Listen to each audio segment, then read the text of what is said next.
Bom, boa tarde a todos e a todas. Em primeiro lugar, eu gostaria de agradecer ao AB de São Paulo, agradecer à Secretaria das Comissões, a nossa presidente Rogéria, que hoje conseguiu entrar na nossa webinar, a nossa secretária executiva Marisa, né, aos amigos palestrantes, a todos que estão participando, que se envolveram e contribuíram para o acontecimento dessa webinar.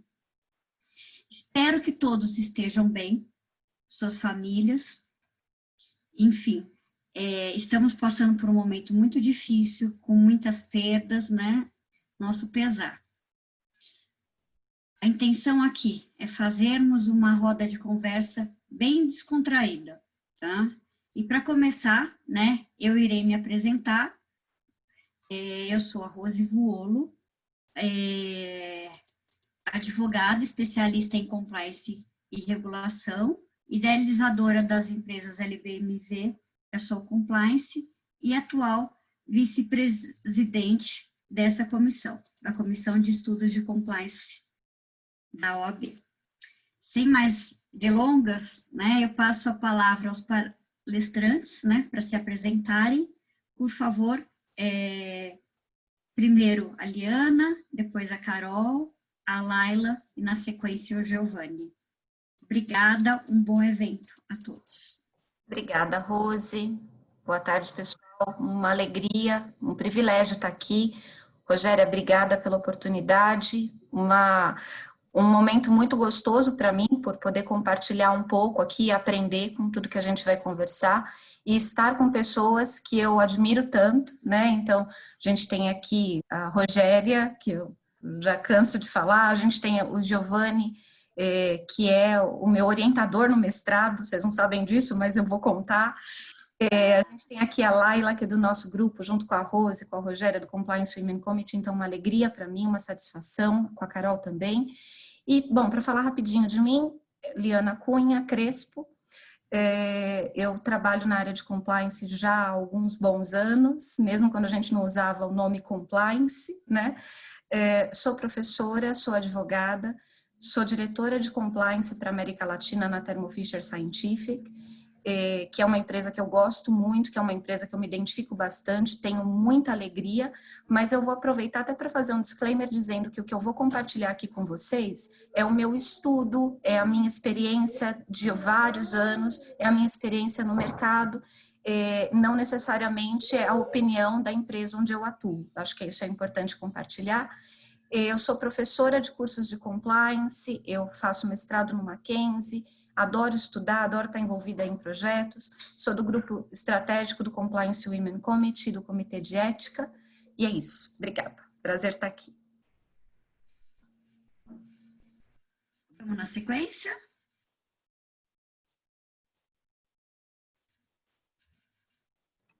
Oi, boa tarde a todos. Rose, mais uma vez, obrigada pela oportunidade de estar com vocês.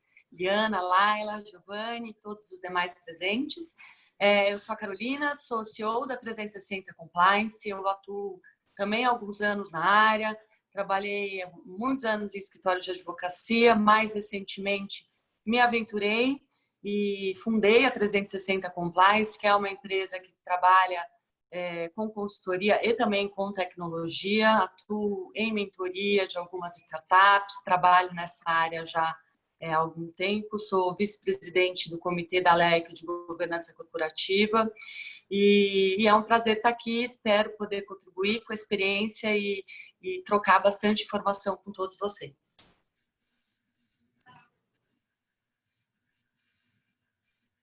Oi, boa tarde a todos. Primeiramente, queria agradecer ao AB, agradecer a Rô, agradecer as duas Rô, né? A Rogéria e a Rosimara, os meus parceiros hoje, a Liana, a Carol e o Giovanni, pela oportunidade. Eu sou advogada, sou especialista em compliance, sou mentora de startups na Novativa, CEO da Ético, que é uma startup que mexe com background check, investigação e inteligência artificial. Sou uma ficcionada, uma apaixonada por tecnologia e junto com a Liana, com a Rô, sou membro estratégico do Compliance Women Committee e vai ser, acho que, muito proveitoso e muito enriquecedor hoje esse evento, porque é o que eu repito, eu sou uma ficcionada por tecnologia e eu acho que tecnologia e compliance combinam perfeitamente.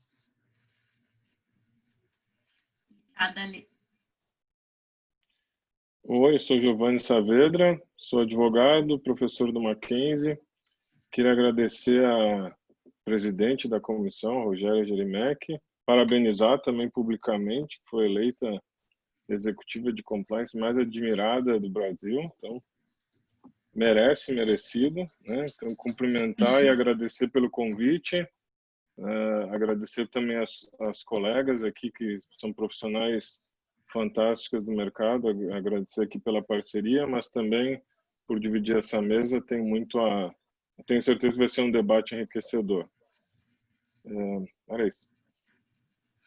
Ô, Rose, você não me deu a palavra, mas eu quero falar. E como eu também tenho o botãozinho, eu vou falar.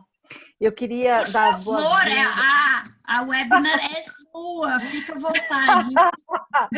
Bem, eu queria dar as boas-vindas a todos, dizer que é um prazer, uma honra, que a OAB se engrandece hoje de receber vocês aqui conosco. Queria agradecer publicamente a Rose Vuolo, que é quem faz, na verdade o webinar é seu, as lives são suas.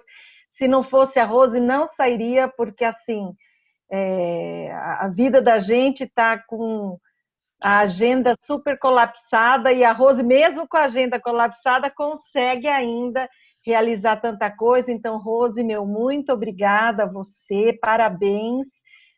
São eventos excelentes, de altíssima qualidade, e até eu falo para a Rose, agora a gente tem que manter este padrão, porque a gente jogou a régua lá em cima e vamos manter dessa maneira. Então, sejam todos muito bem-vindos, é um prazer receber vocês aqui. Eu sou Rogéria Jerimec, Chief Compliance Officer do Grupo Latam e presidente da Comissão de Compliance da OAB e também do IASP. Um prazer ter vocês. Muito obrigada. Bom, mais uma vez, obrigada a todos, obrigada pelas palavras, Rogéria, mas vamos continuar aí na nossa missão, né, de compartilhar, né, um pouco de conhecimento, buscar aí o enriquecimento, né, dos nossos profissionais. Bom, o tema de hoje, né, da nossa webinar é o Compliance 4.0, né, evoluções dos mercados e tecnologia. Estamos vivendo, né, na quarta revolução industrial, ou chamada Indústria 4.0. Inovações dos sistemas cyberfísicos, né, da engenharia genética e da neurotecnologia estão cada vez mais presentes no nosso dia a dia, né? O processo de manufatura dos produtos e serviços que consumimos passou a ser definido por novos spins, como a robótica, a computação quântica, biotecnologia e inteligência artificial. Nada como estar no meio desses grandes parceiros, esses grandes advogados, para contar um pouquinho para a gente sobre isso, né? O impacto de novas tecnologias, né, ele acaba transbordando, né, ele ultrapassa as cadeias produtivas. Ele acabou reinventando o conceito de empresa, de indústria, alterando a forma como as instituições se relacionam entre si ou se correlacionam com a coletividade. Então, é nessa fronteira que se encontra o conjunto de políticas e ferramentas de prevenção, detecção, respostas e desvios que a gente vai ouvir um pouquinho e saber um pouco dessas novidades, tá? Podemos considerar que há um duplo efeito das novas tecnologias sobre o compliance. Por um lado, elas podem potencializar ou mesmo construir a causa de novos riscos sistêmicos e estruturais para uma engenharia corporativa, só que, por outro lado, oferecem oportunidades e novos instrumentos para o aperfeiçoamento da transparência, tá? Uma accountability, um combate a corrupção e tudo mais. E, assim, o que a indústria 4.0 trouxe, que acabou, né, então, afetando a área de compliance. Eu vou passar a palavra agora ao nosso professor Giovanni, por favor, e eu deixo, após o término das palavras dele, eu deixo aberto aos demais para fazer os seus contrapontos, caso tenha algum. Obrigada, Giovanni, a palavra é sua. Obrigada. Muito obrigado. Não quero tomar conta da discussão, então vou fazer um breve início para tentar contextualizar o tema. Quando eu vi o título do webinar, eu fiquei bem feliz, porque Compliance 4.0 tem sido aí o tema do meu grupo de pesquisa no Mackenzie. Eu tenho um grupo de pesquisa cujos líderes somos eu e o professor Ingo Sallet, da PUC do Rio Grande do Sul. E a gente vem trabalhando nesse tema aí faz 2 anos já. Tivemos um seminário lá no Rio Grande do Sul para tratar desse tema e vamos ter outro agora em São Paulo. Então, como acadêmico, tenho tratado o tema e como advogado também, que no escritório, no âmbito da consultoria, a gente tem... eu sou sócio responsável pela área de compliance e proteção de dados do escritório, então a gente tem vários projetos em andamento que têm gerado muitos desafios. Como eu gosto de filosofia também, eu fiz doutorado em Direito e Filosofia, eu gosto sempre de sistematizar. Tem um amigo meu que diz, Giovanni, sempre transforma tudo em teoria geral, né? Mas eu estava tentando entender, assim, por que, do ponto de vista prático, eu sinto uma grande mudança na maneira como eu entendo compliance e como a indústria 4.0 afetou isso. Então, eu tentei sistematizar e eu acho que a gente tem 2 âmbitos de impacto. O primeiro, eu acho que a indústria 4.0 afetou o compliance no que a gente poderia chamar de ambiente de risco e que afeta, então, os elementos do compliance. Então, a gente tem, por um lado, uma mudança na essência do que seja compliance, ou seja, na maneira como a gente trata um sistema de gestão de compliance. E, de um outro lado, a gente tem um impacto nas ferramentas, ou seja, no como a gente faz o compliance. Então, eu tenho notado essas duas diferenças, que elas são naturalmente interdependentes e geram riscos, né, um para o outro. Quando eu falo de ambiente de risco de elementos, é importante a gente diferenciar, porque às vezes tem uma mudança de elemento do compliance que não necessariamente implica uma mudança de risco. Vou dar um exemplo. Um dos elementos da indústria 4.0, o principal elemento, é a questão da internet, né? E da internet das coisas, que trouxe uma série de mudanças na maneira como a gente realiza operações que antes a gente fazia de maneira industrial, centralizada, etc. Agora a gente está fazendo, inclusive, em situações que tem relacionamento máquina a máquina. Um dos exemplos disso é o blockchain. Então, blockchain, vocês sabem, é um peer-to-peer network que tem um mecanismo de consenso no meio, que no fundo são dados que são concentrados em pendrives, enfim, dentro de uma rede de informações. E o que isso tem a ver com compliance?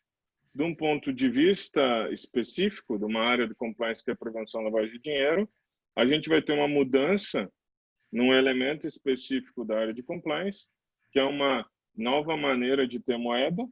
Então, antes a gente tinha uma moeda centralizada no Estado Nacional. Agora a gente tem moedas que não necessariamente estão vinculadas ao Estado Nacional. Isso obriga uma mudança em elementos do sistema de compliance, porque muda a maneira como será feita a supervisão do ponto de vista do Estado, mudam os procedimentos e controles internos dentro de uma instituição financeira. A gente trabalha muito com instituições financeiras e, como eu tenho certificação pela ICANS, a gente dá muito treinamento, ajuda muito instituições financeiras nesse ponto, e tem sido um desafio lidar com essa temática, assim como a temática dos smart contracts que estão vinculados aqui. Mas o risco não muda, o risco principal é o risco de lavagem, né, nesse espaço aqui. Então, a gente tem um impacto da indústria 4.0 que muda um pouco como a gente faz compliance, o sistema de gestão de compliance, os elementos, mas o risco continua o mesmo. A gente tem outros fenômenos, o risco no sentido de classificação de nome, né? Existem outras mudanças que têm um impacto diferente. Eles vão mudar, inclusive, o tipo de riscos que a gente vai levar em conta quando vai fazer um sistema de gestão de compliance. Um exemplo é Big Data. No momento que a gente conseguiu, né, começou a ter estrutura tanto de hardware quanto de software para processar grandes volumes de dados, isso mudou toda a forma do mercado funcionar. Eu não vou entrar no mérito aqui, porque senão a gente vai perder muito tempo. Mas, objetivamente, isso traz para o compliance a necessidade de analisar um tipo de risco que a gente não analisava antes. Quem com o meu trabalho com compliance há mais de 16 anos, quando a gente começou lá atrás, ninguém nem dava mínima para esse ponto. Hoje, é só o que eu faço o dia todo é me preocupar com o risco de dados, né? Então, a gente tem um tipo de risco diferente que acaba tendo um impacto também nos elementos, porque a gente vai ter hoje um sistema de gestão de compliance de dados.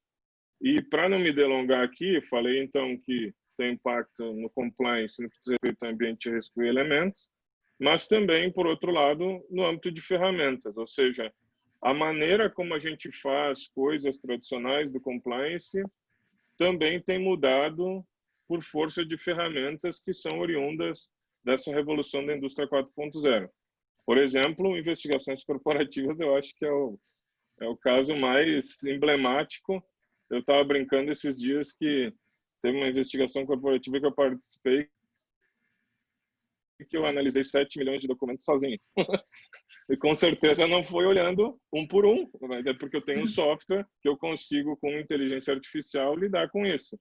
Então, a maneira como a gente faz treinamentos, a maneira como a gente faz due diligence, a maneira como a gente faz investigações corporativas também tem mudado. Então, para não ocupar o tempo das colegas, eu queria terminar por aqui, mas eu acho que os principais impactos que a gente tem são nesses 3 âmbitos. Perfeito. Obrigada, Giovanni. Alguém gostaria de fazer algum contraponto?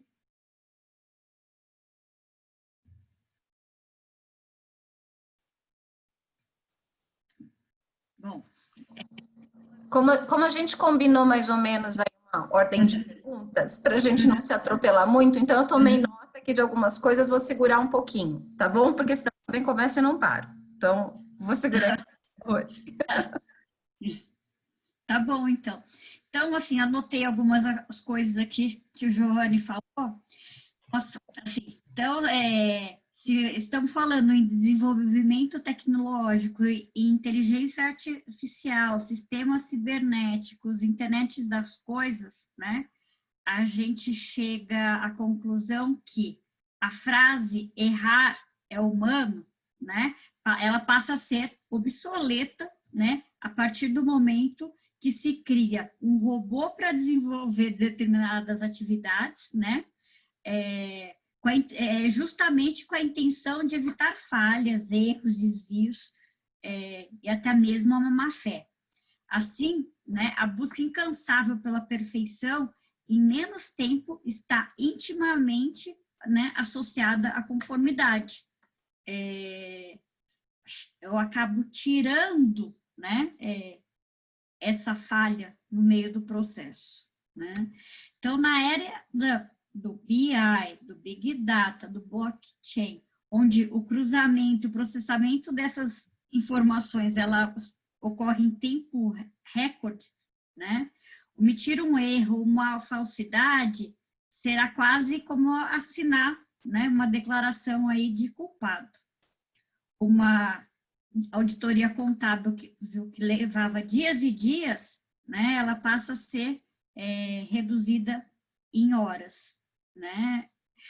Transações bancárias em nível mundial, elas podem ser rastreadas agora também em minutos, né? Como foi mencionado, né? Órgãos de fiscalização e controles, né? Eles podem utilizar essas tecnologias para detecção de fraudes e irregularidades. Então, por sua vez, né, facilita, né, a aplicação das sanções, as aplicações das penalidades. Com tudo isso, né, o que mudou ou está mudando no trabalho da área de compliance nessa indústria 4.0. Eu posso passar essa pergunta também para o Giovanni? Sim?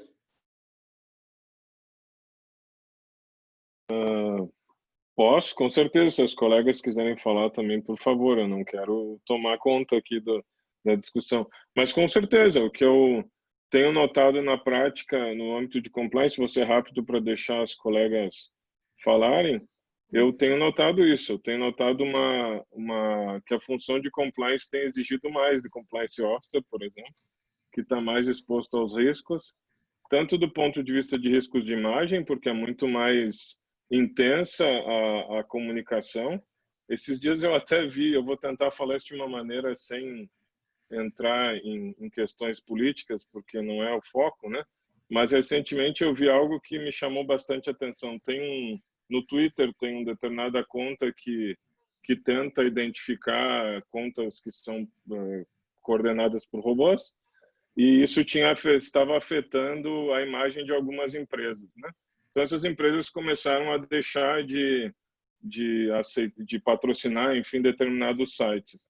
O que eu achei interessante é que esses robôs começaram então a fazer campanhas contra as empresas que deixaram de patrocinar, ou seja, a gente começa a ter uma situação onde o risco de imagem é criado por máquinas também, o que é uma situação que eu não imaginei que fosse ver tão cedo. Então a gente tem um risco de imagem que a gente não controla, que é um ponto importante. Tem uma discussão importante de fake news também, que não é o foco aqui, mas também, como eu falei, do ponto de vista de ferramentas. Eu acho assim, a parte de due diligence ficou mais complexa.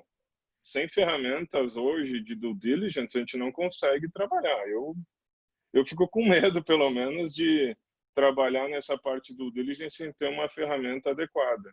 E hoje a gente tem ferramentas que já trabalham com inteligência artificial, machine learning, e são bem complexas. E hoje, na nossa due diligence, por força da Lei Geral de Proteção de Dados, a gente vai ter que chegar ao ponto de analisar também risco de dados que são importantes. Então, sem falar, por exemplo, assinatura de documentos digitais, que geram toda uma outra complexidade de problemas. Eu estava, só para finalizar, assessorando uma Big Four aí num caso recentemente, que eles têm um software específico, também estou tentando não fazer merchan aqui, de ninguém, então tem que falar de maneira neutra, mas estavam implantando um software e surgiu o problema exatamente de como é que vai colocar no software assinatura digital, se envolve contrato de trabalho, se viola direitos de trabalho ou não. Então, tem toda uma discussão que eu não imaginei que fosse ter nesse período da minha vida, nessa minha jovialidade aqui de 42 anos. Mas, enfim, eu tenho notado essas mudanças importantes. Vou parar por aqui para não dominar o debate. Ô, Rose, ele é jovem pra caramba. Então, Rogério, até engasgo. Quando alguém de 42 anos fala nesse tom aí tão solene. Nossa Senhora! Eu perco a fala. Acho que a gente pode pular essa parte da idade, né, Rose? Eu tenho de formada 33, então, como eu não entrei na faculdade aos 9, né? Dá para fazer uma conta meio assim por alto. Ô, Rose, tem umas perguntas aqui no chat, depois você vai fazer, você está anotando, você quer que eu te ajude nisso? O que você quer fazer? Vai ser no final? Depois a gente termina algumas, as apresentações, um pouquinho de cada um fala um pouquinho, depois eu abro para essas perguntas. Se eu ver que tem alguma que esteja no meio do assunto, eu já coloco. Mas, tá bom. Tá bom? A gente vai colocando no final. Pode tá, ser joia. Assim? Falou, então. Então, eu não sei, Liana, você quer falar? Eu queria fazer um comentário do Giovanni. Eu até tenho um comentário que até responde uma das perguntas que eu vi aqui no chat, que a pessoa comentou assim, eu sou da área administrativa, né? Eu acho que uma das grandes coisas que o Compliance 4.0 ou que a indústria 4.0 tem trazido de diferença é que cada vez fica mais claro que não é só o advogado que tem um bom know-how, que pode ajudar na área de compliance. O advogado também é né? Mas eu acho que cada vez mais as outras áreas também estão ganhando mais espaço. E a questão, por exemplo, de privacidade de dados está aí mostrando isso com muita força, né? Hoje você vê quantas pessoas vão participar dos eventos falando da lei de privacidade, proteção de dados, né? Desculpa. Como que é importante você entender de questões de IT, como que é importante você ver, mas é o departamento jurídico que vai cuidar, é compliance e tal. Essas mudanças, e o Giovanni falou bastante de, antes você ficava tentando dizer a importância de proteger, e agora temos que cumprir com a lei, né? Tá todo mundo preocupado com isso. E eu faria um comentário também de uma grande mudança, é que antes era mais fácil ter a percepção de que o compliance seria aquele compliance de gaveta, né? Era só ter o código de conduta. E tinha muita gente ou muitas empresas que talvez tivessem criado a área de compliance só para dizer eu tenho, e num caso de eventual multa, eu vou ter uma redução aqui da minha multa porque eu tenho um programa de compliance. Hoje, fica cada vez mais importante que a área de compliance conheça do negócio, atue junto com o negócio para ver quais são os riscos de verdade, para ver quais são os riscos que têm que ser revistos, trabalhados, porque o negócio tem que acontecer, só que ele tem que acontecer de maneira ética.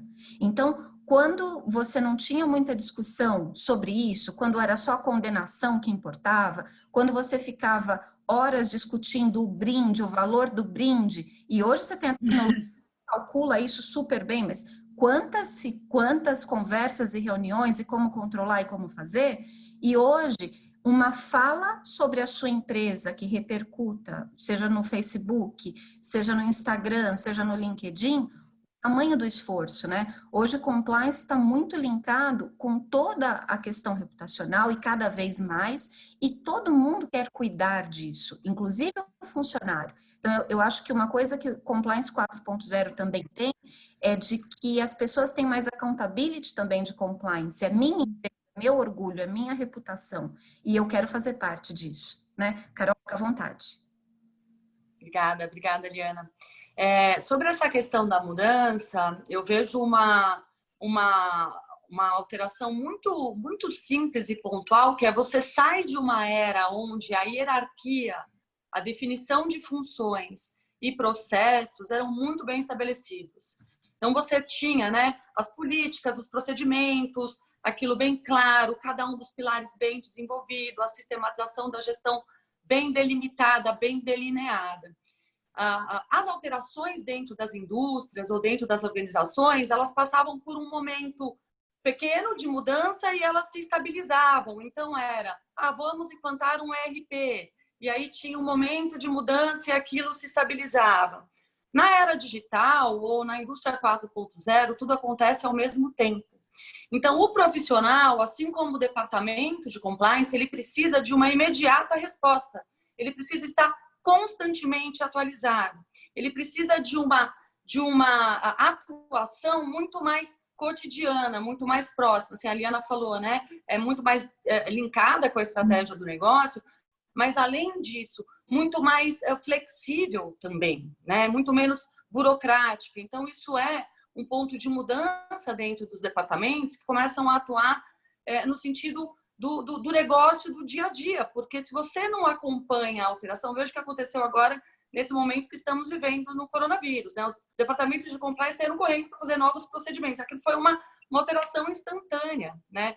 E as obrigações e as alterações regulatórias e as alterações até de comportamentos, elas são muito dinâmicas. Então, os departamentos, eles passam a ter um olhar mais constante. Então, ao invés de você fazer um planejamento anual, um budget anual, aquela indústria, ela tem que fazer pequenas etapas, né? Ela tem que fazer um planejamento trimestral, ela tem que ter uma visão mais a curto prazo, né? Para você poder realmente resguardar e manter a nova cultura, né? Então, esse eu acho que é um ponto relevante.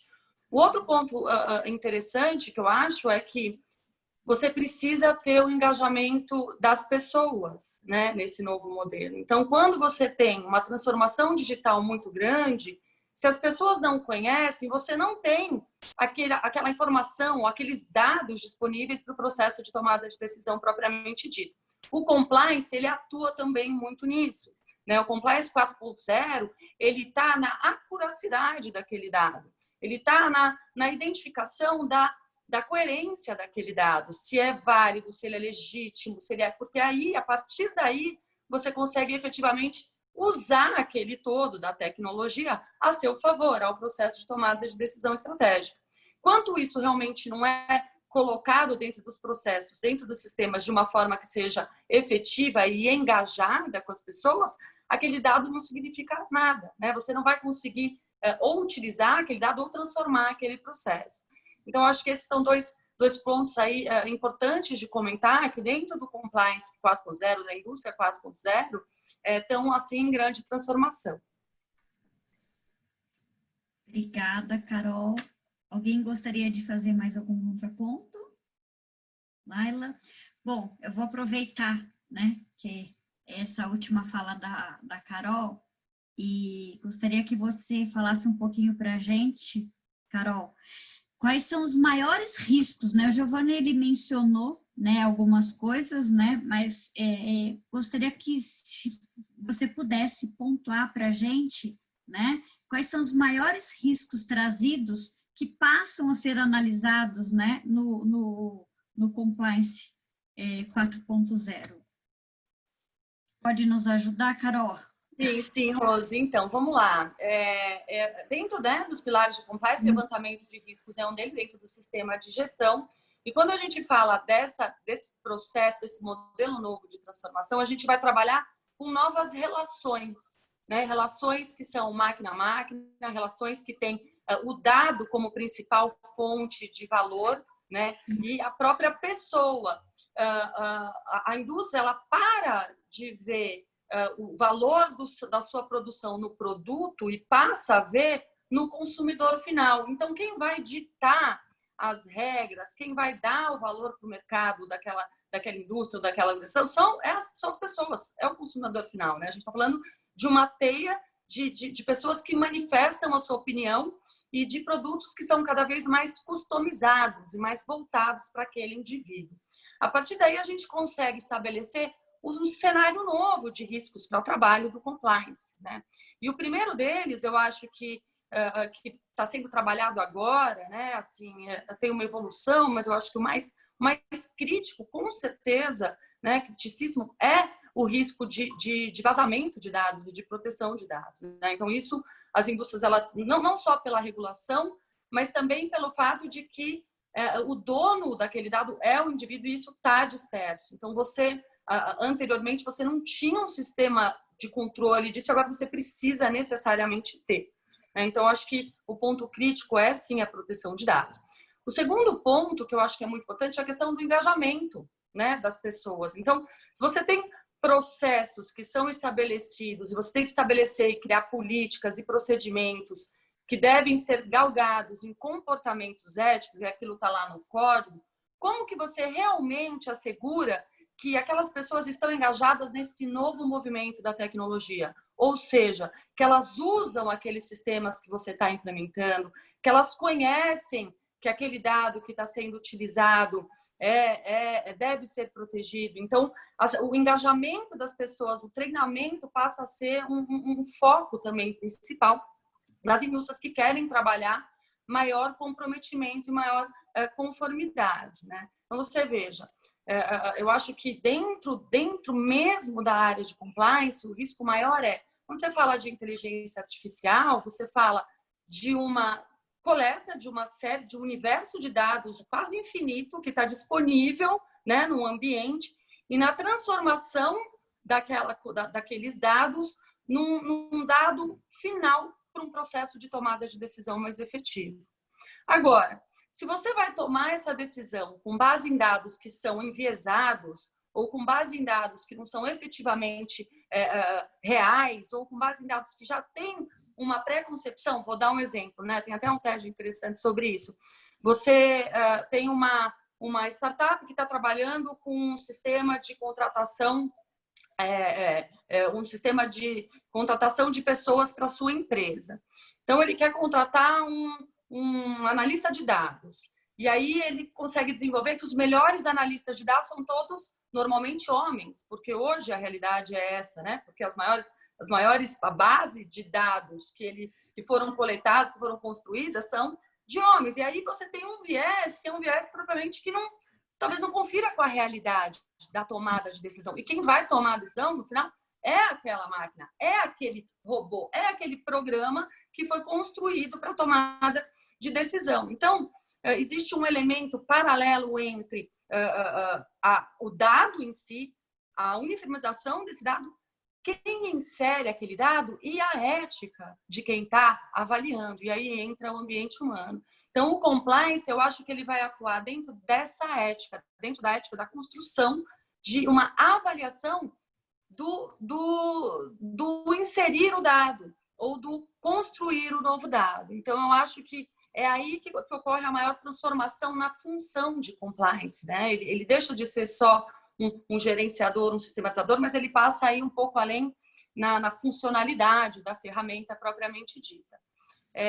Não sei se vocês querem comentar algo, mas dentro de tudo que eu tinha de tempo para falar, eu achei que esse era o ponto mais interessante. Carol, Obrigada, Carol. Uma coisa. A Carol, quando começou a falar e falou muito dos produtos e de que o produto hoje é diferente, tudo, isso tem muito a ver com aquilo que a gente estava falando de reputação. Inclusive, quando um consumidor, quando um paciente, quando alguém compra um produto hoje, ele compra muito além daquilo que ele pode ver, né? Ele vai estar apegado com a reputação, ele vai estar apegado com a sustentabilidade ou não daquele produto, ele vai estar intimamente ligado a qual foi a postura daquela empresa mediante a tal escândalo que aconteceu, aquela empresa se manifestou, não se manifestou.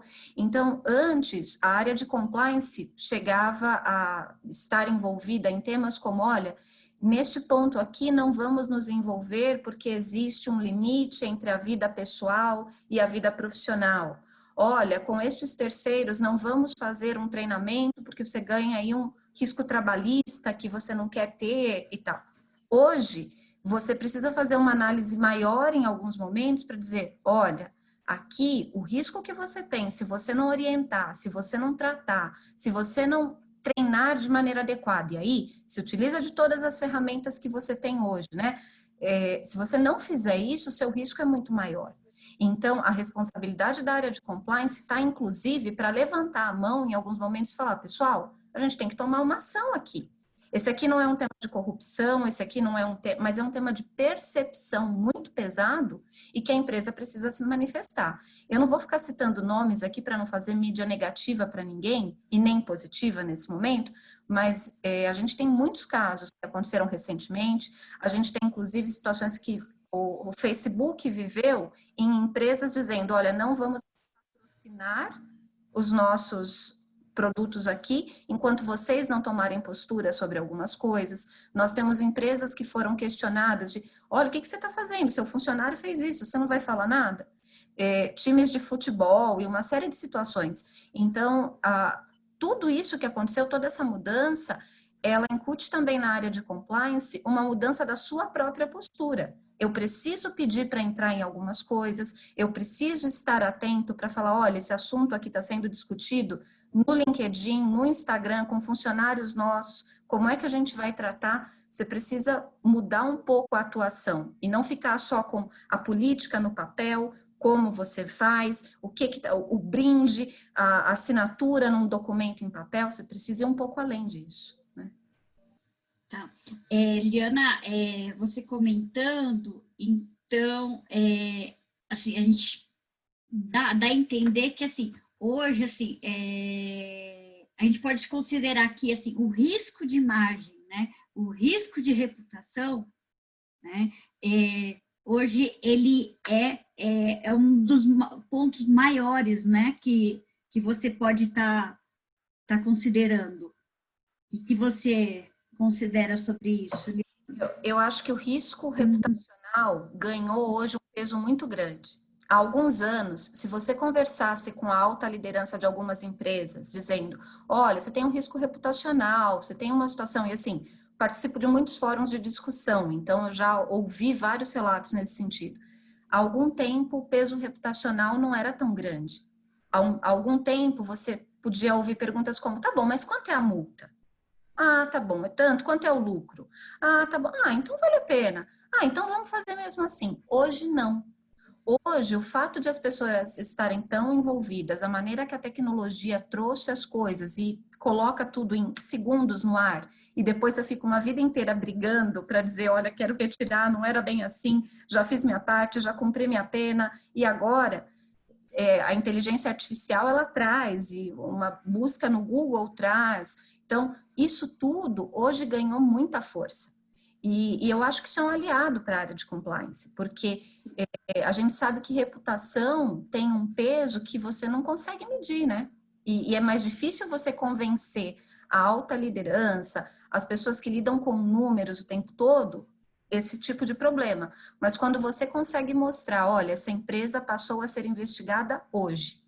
Olha para onde foram as ações dela.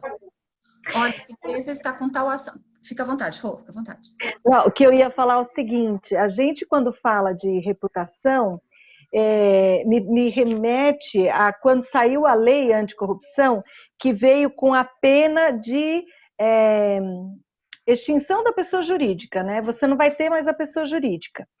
E aí eu fiquei pensando, mesmo antes dessa lei, muito antes dessa lei, a gente já tem um exemplo prático e é exatamente na base da imagem, que é o caso de uma empresa que fazia toda a parte de auditoria externa de outra empresa chamada Enron, que estava enrolada, né, pra caramba, em vários assuntos, em vários temas. E o que aconteceu com essa empresa? A gente hoje fala das Big Four, porque eu tenho as Big Four, que são as grandes empresas de auditoria, mas elas eram Big Five, e não há tanto tempo assim atrás. E a maior delas, que era a Arthur Andersen, era a maior do mundo. E ela, como ela fazia a auditoria externa de uma empresa que estava absolutamente complicada, com a situação absolutamente irregular, o que aconteceu com ela?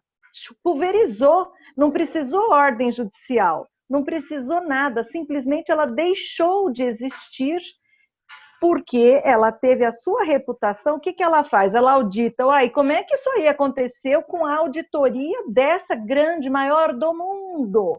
Então, eu acho que esse é um exemplo matador que a gente nunca pode se esquecer.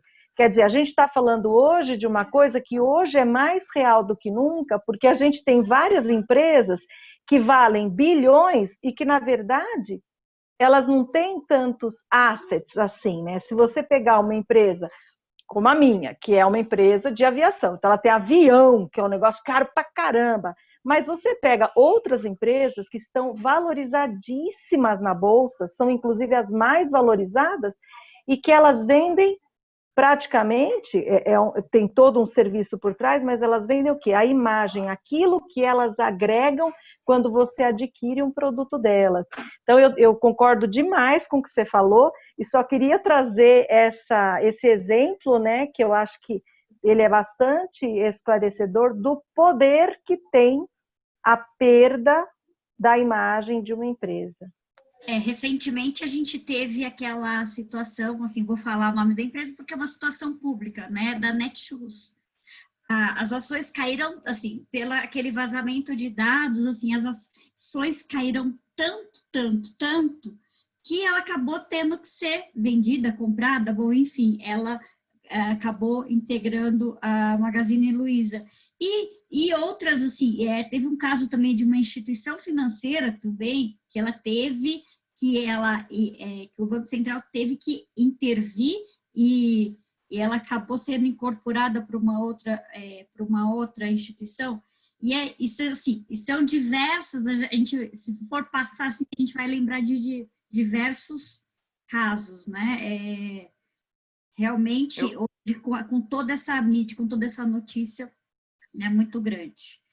Agora, eu só queria fazer... Aí, Rose, desculpa, eu só queria fazer um pequeno complemento nessa questão da reputação, que é sem dúvida fundamental, e que, na minha visão, assim, dentro desse contexto 4.0, tem muito a ver com a ideia de que o consumidor define, ele critica, e ele julga, e ele exclui automaticamente, né? Então, a gente tem aí uma sociedade que no Japão, por exemplo, é chamada de sociedade 5.0, onde os valores, a ética, as boas relações, elas são a base para você aceitar ou não um novo produto no mercado, né? A sustentabilidade, a proteção ao meio ambiente e o equilíbrio desses pilares passam a ser o definidor do seu produto e do seu serviço. Então, a indústria 4.0 também trabalha com essa questão da ética dentro do seu bojo, dentro do seu anseio, né?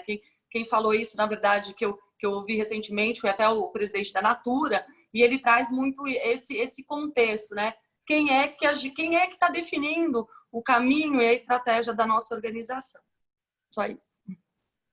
Não, obrigada, Carol. Realmente, acho que é muito bem colocado. Eu queria, bom, a gente falou aí bastante de riscos, das mudanças, né? Mas eu queria passar um pouquinho agora para a Laila comentar para a gente, né?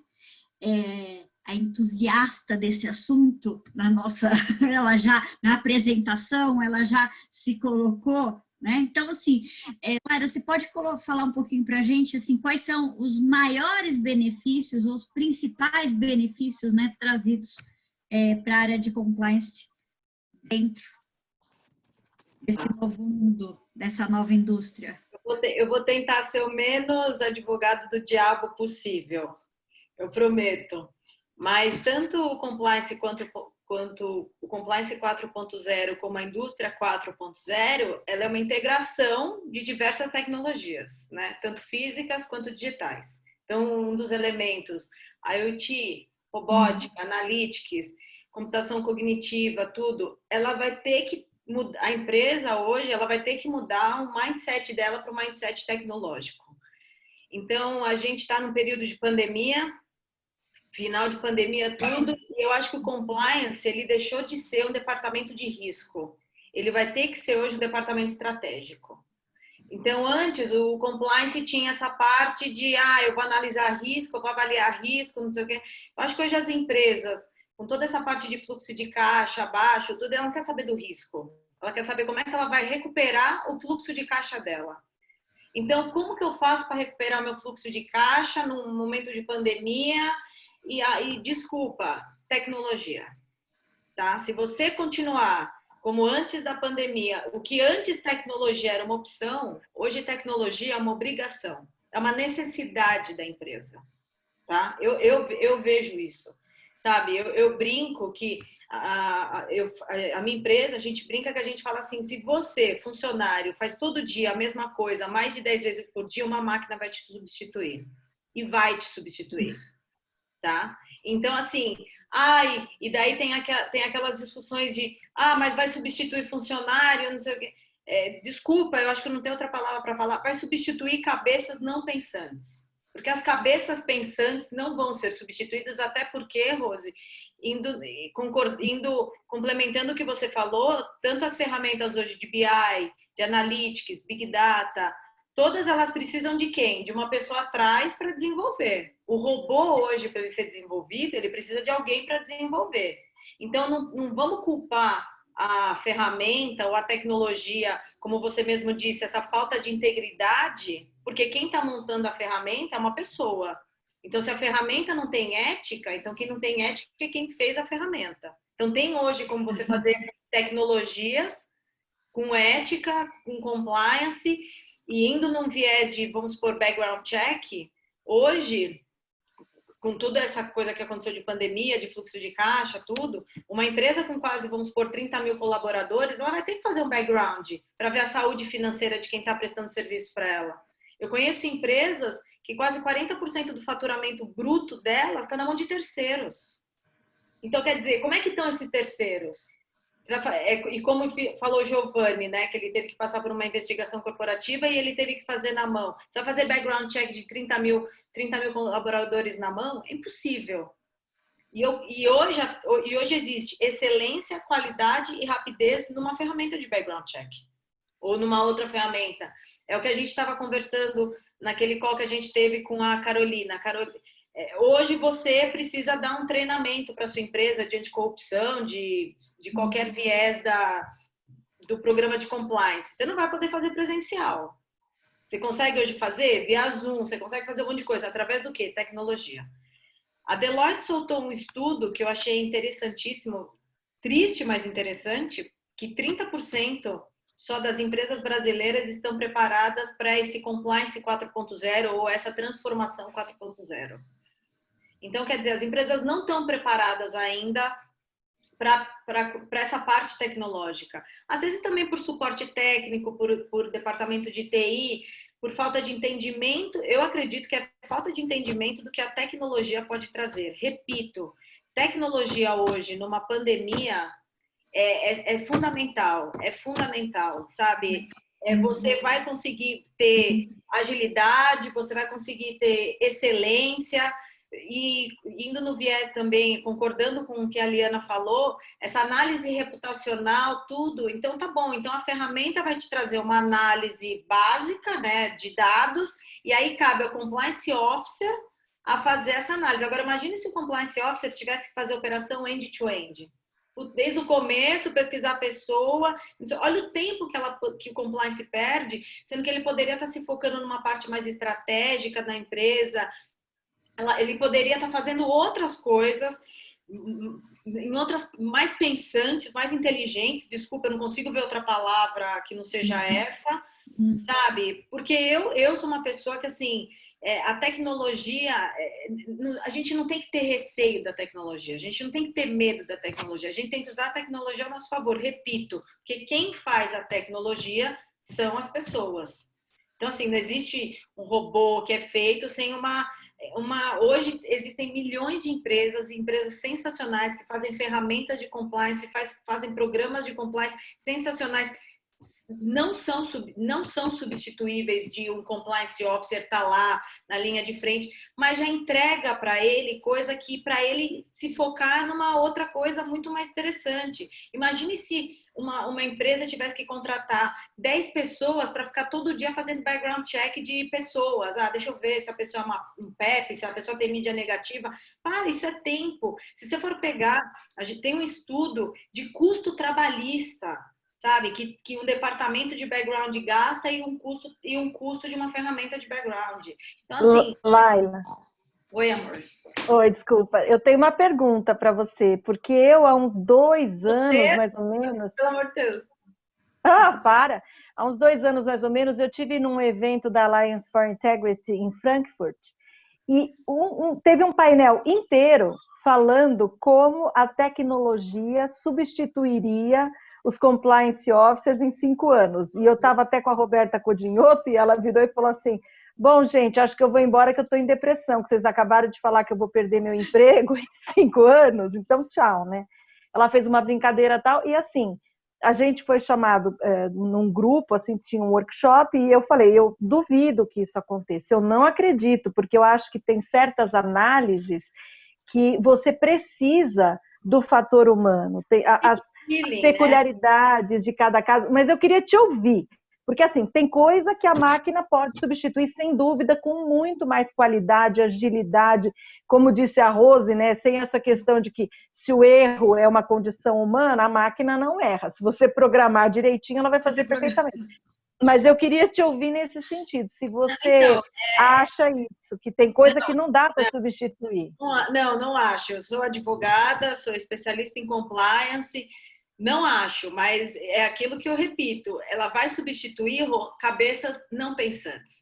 O teu funcionário que vai acordar todo dia, entrar no Google para saber qual é a notícia ligada à Latam hoje já tem ferramentas de inteligência artificial que quando aparecer, você já recebe por mensagem, tem uma notícia da Latam, você já clica, você já entra, aí ao mesmo tempo que você já entra, já tem um workflow, porque olha, se for risco baixo, médio, alto, já manda para o compliance officer.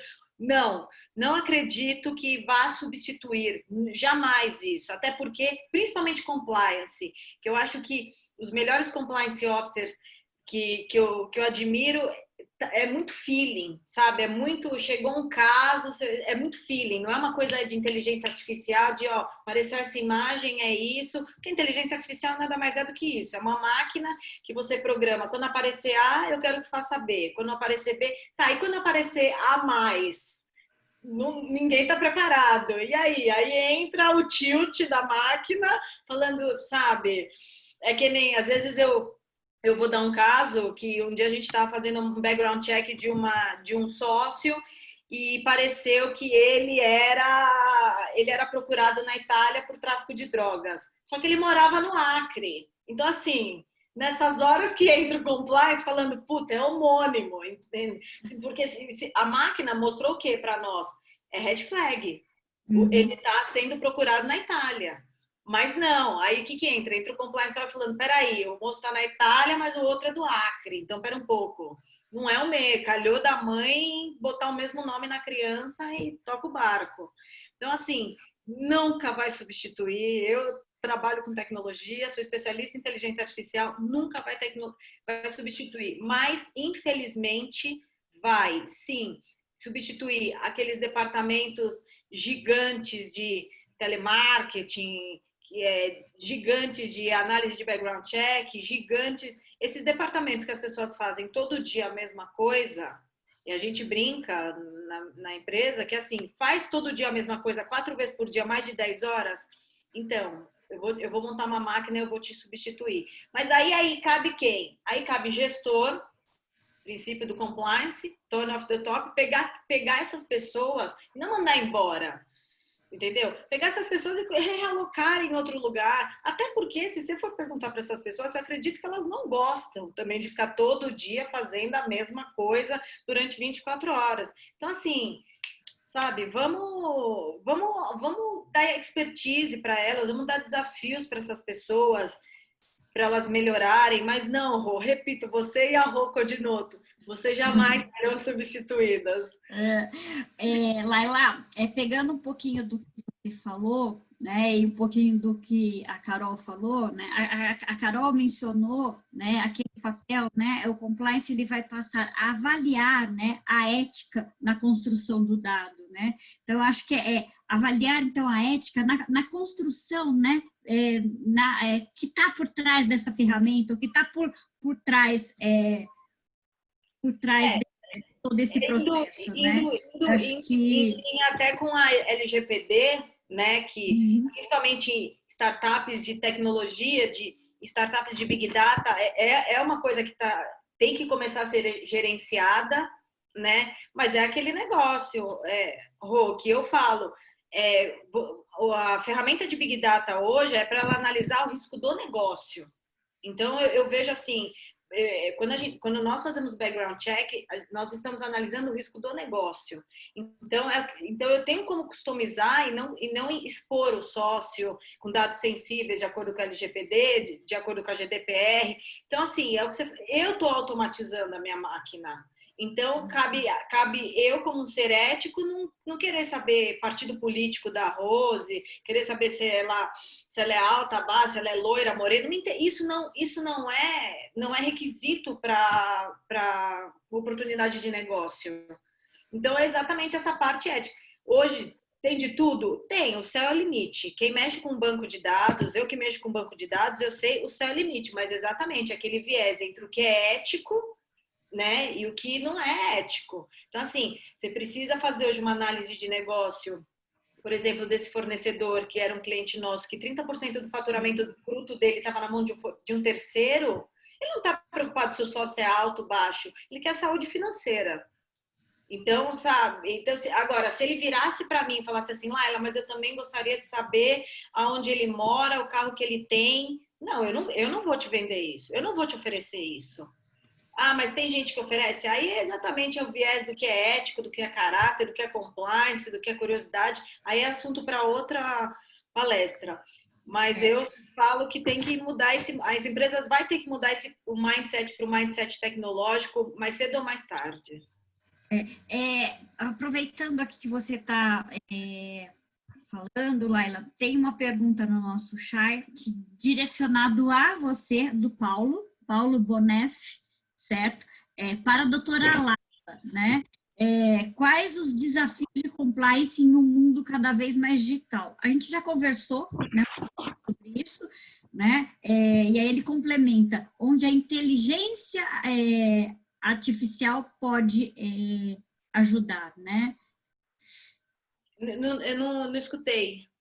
Quais os desafios de compliance em um mundo cada vez mais digital? Onde a inteligência artificial pode ajudar? Então, ele fez assim, quais os desafios e onde, né? Onde a inteligência artificial pode ajudar? Acho que, assim, grande parte desses pontos já foram respondidos, mas se você quiser fazer algum complemento, porque como ele fez tão direcionado para você. Não, os desafios do compliance com a era digital, eu acho que é só benéfico. Eu acho que a parte do compliance com o digital, eles têm que andar juntos. Eu não vejo, o compliance não tem que ver a era digital como um desafio ruim. Eu acho que ele tem que ver como uma parte do seu departamento que só vai ajudá-lo a melhorar o seu departamento. Não vejo uma coisa, um desafio. Nossa, qual é o desafio do departamento de compliance com o mundo? Ele tem que aproveitar exatamente isso. Ele tem que, como eu falei, que o compliance tem que ser estratégico agora, então que ele use essa parte digital para otimizar outros assuntos do departamento dele, que dá para ele se focar em outras coisas. Espero que eu tenha respondido, Paulo, sua pergunta. Eu entendo que sim. Obrigada, Laila. A gente tem uma pergunta aqui no nosso chat. De que maneira o due diligence é pensado e realizado no Compliance 4.0? Existe algum referencial teórico que possa ser indicado? Quem poderia ajudar com essa pergunta? Eu não sei. Liana, você pode ajudar, por favor? Eu posso, mas eu tive a impressão de ver o Giovanni levantando a mão ali. Giovanni, fica à vontade. Desculpa, Giovanni, eu estava com a tela na pergunta e eu não vi. Fica à vontade, Giovanni, fica à vontade. Não, sem problema algum. Depois, enfim, não queria ter tomado a palavra da Liliana. Não, eu só queria complementar o que a Laila falou, eu acho que é muito importante, só que eu queria falar com outras palavras chamando a atenção para outros pontos. Eu acho que é correto dizer, e vou chegar no due diligence também para responder a pergunta, eu acho que é correto dizer que compliance não pode ver a indústria 4.0 como uma ameaça, acho que isso é sim. Só que eu queria chamar a atenção para uma questão que vou começar dando uma analogia com meus filhos. Meus filhos estudam coding na escola, eles têm 5 e 7 anos, estudam coding em inglês ainda, né? Eu acho, sinceramente, é uma percepção minha, que quando eles tiverem a minha idade, ou tiverem 30 anos, coding ou programar vai ser como se fosse outra língua, como falar inglês. Porque eu, sinceramente, acho que isso que a gente chama de direito digital hoje não é uma área do direito. Eu acho que é uma nova realidade do direito. Ou seja, é uma mudança da sociedade que não tem volta. Então, ficar brigando com a indústria 4.0, sei lá, é que nem querer brigar com o mar com as ondas do mar. Eles vão continuar andando, não adianta. Então, a gente tem que se adaptar. Esse é o primeiro ponto. E aqui eu queria chamar a atenção, porque a gente está na OAB, porque a gente normalmente pensa como consultor para os outros, né? Mas a gente está na OAB e nós, advogados, precisamos nos adaptar a isso. Eu tenho vários advogados, eu contrato muita gente, eu sou CEO do escritório, eu faço muita entrevista. É incrível a incapacidade que os advogados têm de lidar com informática. Eu tenho advogado no escritório que às vezes não sabe cadastrar o e-mail no celular. Aí agora a gente entrou na pandemia, eu programava antes de ser advogado. Eu programava, fazia software e ainda faço com meus filhos. Eu brinco com eles no final de semana de coding, etc. A gente joga Minecraft, programa lá no Minecraft também. São coisas que eu gosto. Mas quem não gosta e tratava isso como algo pesado, assim, que não vai ter alguém do TI que me ajuda, essa pessoa vai ter problema de se adaptar em qualquer função jurídica, porque não tem hoje como estruturar um sistema de gestão de compliance ou fazer praticamente quase nada em compliance sem dominar ferramentas de TI. Desde a parte de parametrizar, o pessoal pensa que fazer compliance é fazer política. Fazer política é a coisa mais barbada que existe no mundo. A gente senta num canto lá e escreve 15. O problema é transformar essas políticas em procedimentos e controles internos de uma empresa. E as empresas hoje só usam software. Não, a gente vai sentar com o cara do TI e vai ter que conversar com ele sobre parametrização do sistema. Eu já tive numa reunião que eu tive que explicar para o pessoal como é que faz fluxograma de software. Os caras não estavam sabendo. Eles estavam confundindo, por exemplo, tem modelos que a gente precisa criar para parametrizar software. Eles estavam achando que era modelo de contrato. Eu disse, não, filho. Ele está querendo entender modelo de procedimento para padronizar a coisa. Senão ele não vai conseguir fazer o software. Então, isso é uma coisa que eu acho muito importante, que eu vejo que o advogado e a advogada em geral são um pouco avessos à tecnologia. Eu chego no due diligence. Pessoal, não tem como fazer due diligence. A Laila tem toda a razão. Não tem como fazer due diligence hoje, o background check, sem software. Mas também não dá para aprender a usar software. Desculpa, é para eu parar, não? Não, eu falo assim, não, eu usei desculpa, eu achei fazer que tudo em conjunto, mania italiana, né? Fala com a mão e fui atrapalhei, desculpa. Mas não tem como fazer due diligence sem software, não tem nem por onde começar, mas por outro lado, a gente não pode ir para o outro lado, de endeusar o software. Eu já usei praticamente todos os softwares de mercado de due diligence, posso dizer para vocês. Não dá para dizer que um software vai substituir a análise completa de alguém, não tem como. Ele te dá elementos e a gente depois tem que tomar uma decisão, como a Laila falou. Com certeza aquela pessoa não traficava drogas nem estava na Itália. A gente tem que perceber, e tem às vezes alguns indicadores que o próprio software não percebe, mas que a gente por experiência sabe que é um indicador de risco, porque a gente conhece o mercado. Então, só para dar um exemplo de inteligência artificial, já estão tentando há tempo usar inteligência artificial para substituir médico e fazer anamnese. Não conseguiram até hoje e não vão conseguir. O que o software vai ajudar é dar elementos para o médico decidir mais. Agora, lá ela tem razão, 100% de razão. Quem faz trabalho repetitivo e não gosta assim da parte técnica vai perder o seu lugar. E aqui é a vingança dos filósofos. Eu que fiz filosofia, de doutorado em filosofia, é a minha vingança.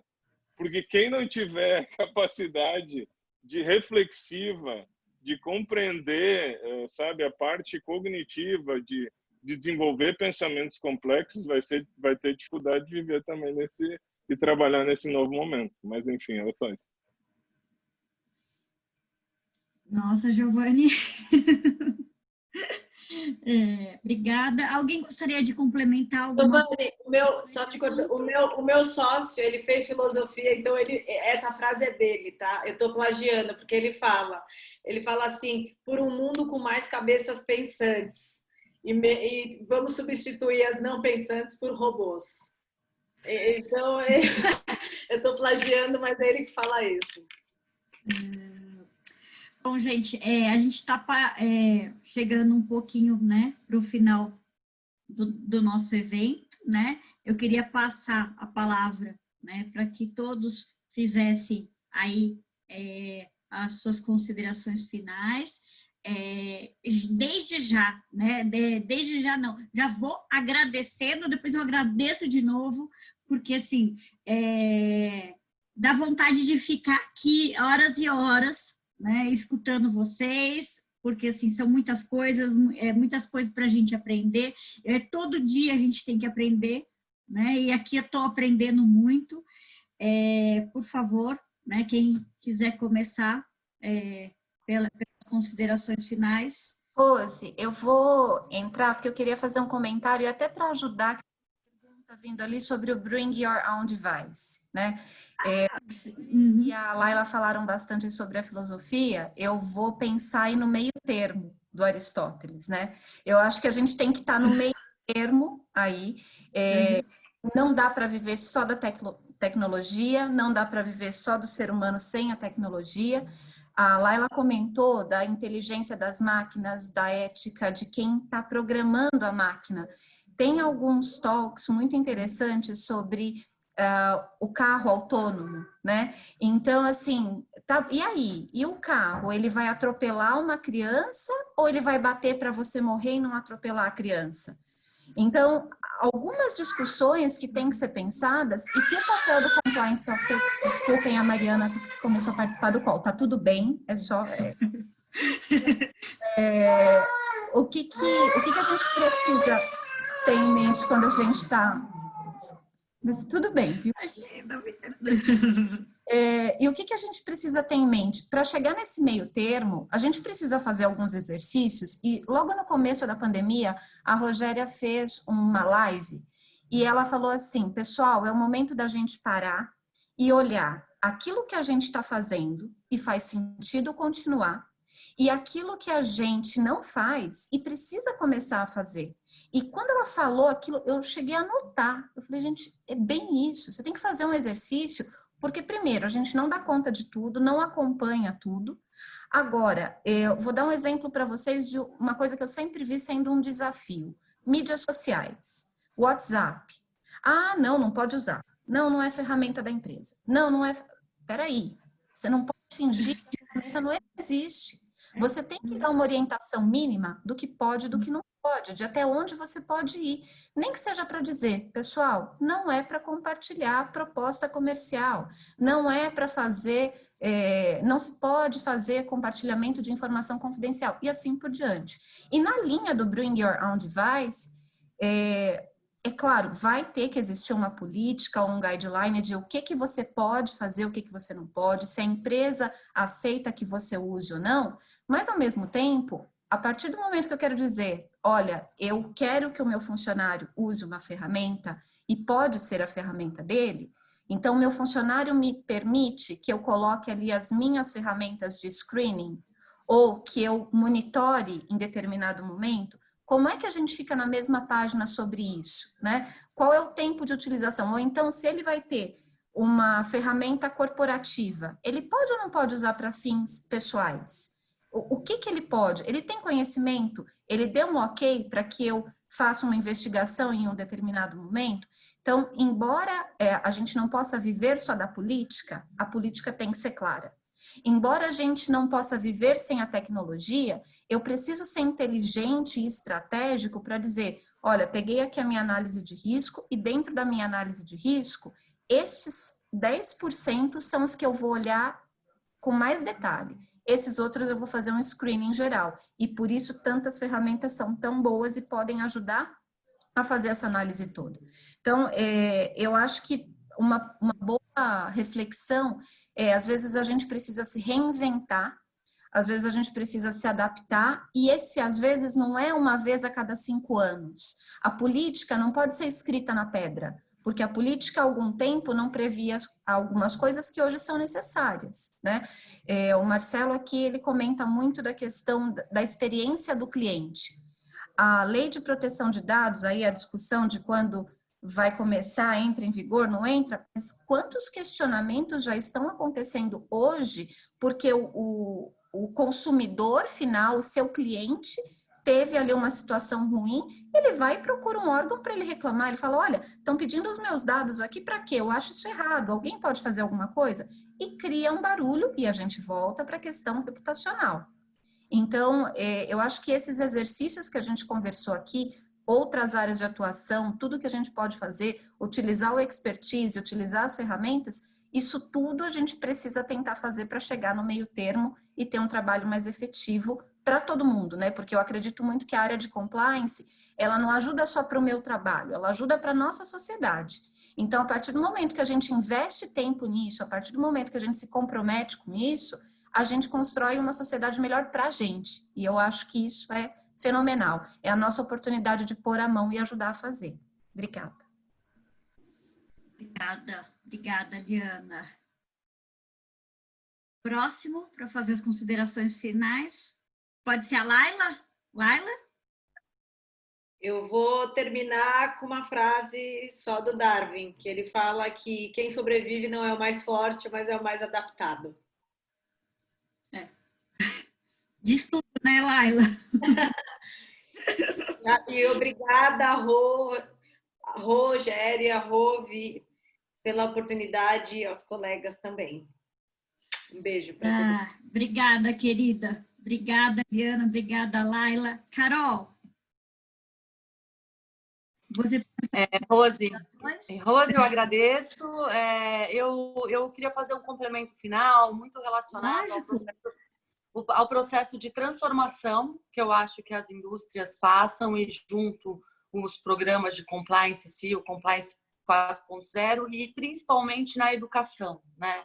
Quando falam, os empregos vão acabar, a máquina vai se substituir, não, de forma nenhuma, né? Eu acho que pensando no futuro e pensando numa nova realidade das relações, a gente precisa pensar como os nossos filhos vão atuar dentro dessa nova realidade. A gente tem várias novas profissões surgindo e um sistema de educação ainda que não está correspondente a isso, né? Então, eu acho que a responsabilidade final acaba sendo do indivíduo com a sua própria educação, mas existe aí um paralelo da empresa, do Estado e da sociedade nisso, né? Então, eu acho que um dos temas que surgiu dentro da questão do Compliance 4.0 é exatamente a curadoria de dados, né? E esse cuidado com a veracidade, com a autenticidade, né?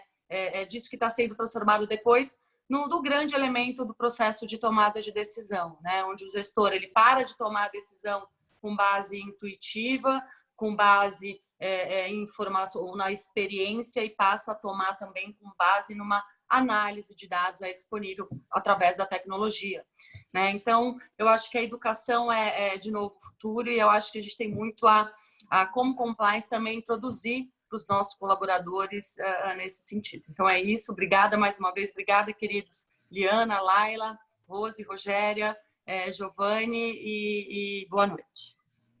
Obrigada, Carol. Giovanni, por favor. Eu só queria dizer que, na minha opinião, a gente está diante de uma mudança de paradigma, ou seja, que vai ressignificar todas as coisas que a gente faz, e não é só uma mudança de acrescentar um software em alguma coisa, é uma mudança da maneira como a gente faz as coisas.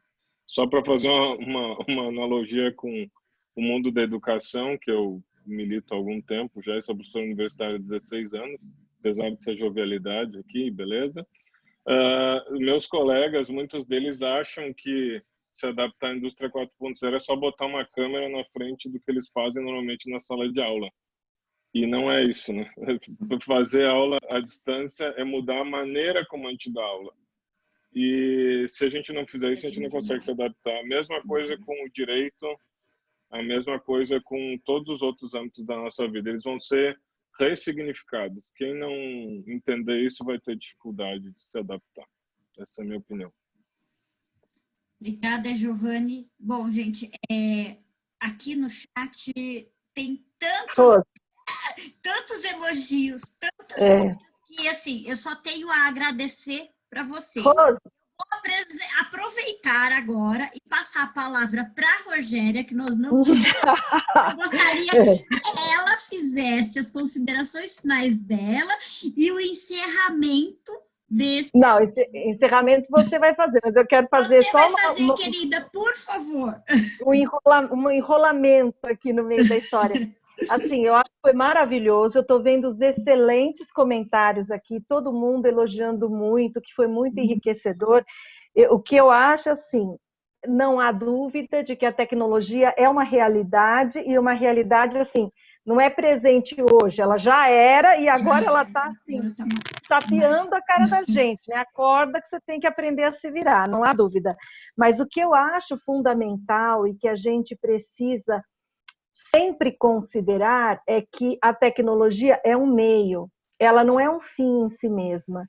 Então, até para eu criar um super sofisticado mecanismo de due diligence, eu preciso de toda uma formação, de uma intelecção, de usar toda a minha parte cognitiva para construir algo que faça sentido e que possa ser útil, né? Porque a tecnologia existe para dar utilidade, facilidade, para dar qualidade de vida para a gente não ter que ficar fazendo 1001 pesquisas, a gente vai, aperta um botão e sai aquilo, né? Eu queria pegar uma fala até do Giovanni que falou das políticas, né? A política, ela é muito relevante, ela é muito importante. Eu entendi o sentido que você quis dar, que assim, política você pode ter, mas você tem que ter alguém que entenda da tecnologia. Mas eu falo para você, a política bem feita, ela faz toda a diferença na história de uma empresa, porque a hora que você tem um problema, a política vai te dar a força necessária, inclusive em juízo. Muitas vezes a gente se depara com uma situação que não está prevista numa política, porque ela é nova também, e aí vem o trabalhista e fala, olha, tem que ter uma política, porque eu preciso mostrar para o juiz, no preto, no branco, que aquilo foi um descumprimento. Então, eu acho que a riqueza é a gente unir essas duas realidades que são diferentes, né? Porque tecnologia e direito sempre foram mundos diferentes, agora eles têm que se unir, mas um não substitui o outro, e assim, o bottom line, a base é que a gente tenha uma formação sólida. Então vamos estudar, vamos assistir todos os webinars, vamos fazer participar das reuniões que a gente puder, tem muita coisa boa, muita coisa disponível, muita coisa gratuita, porque sem o conhecimento, a tecnologia vai fazer pouco. Você tem que ter todo esse conhecimento para poder usar a tecnologia ao seu favor. Então, eu acho que a gente está no melhor de dois mundos, vamos aproveitar esse conhecimento, vamos aproveitar esse momento que a gente vive para ter uma vida melhor e para oferecer um mundo melhor, como já disseram aqui também os colegas. Um grande beijo para todos, meu muito obrigada a todos que ficaram conosco, que participaram, aos palestrantes de primeiríssimo nível que a gente trouxe. Rose, mais uma vez a você, meu muito obrigada, do fundo do meu coração. Gente, então, obrigada mais uma vez, e eu desejo que todos fiquem bem. E aqui a gente encerra o nosso evento. Nossa, eu estou com o coração assim, batendo, tá gostoso. Obrigada. Muito.